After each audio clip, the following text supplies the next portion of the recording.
Üfüqlər səmada oyanan səhər, dan yeri şəfəqə boyayan səhər, uşaqlar sabaha boylanan səhər, gəlin uşaqlara oxşayaq biraz.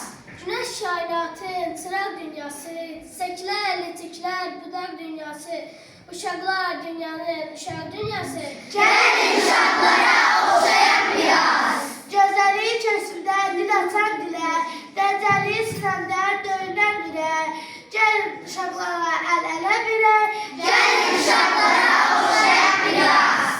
Uşaq tək sevinər, ocaq görəndə, qanadlı quş olar, budaq görəndə, harda olur olsun uşaq görəndə.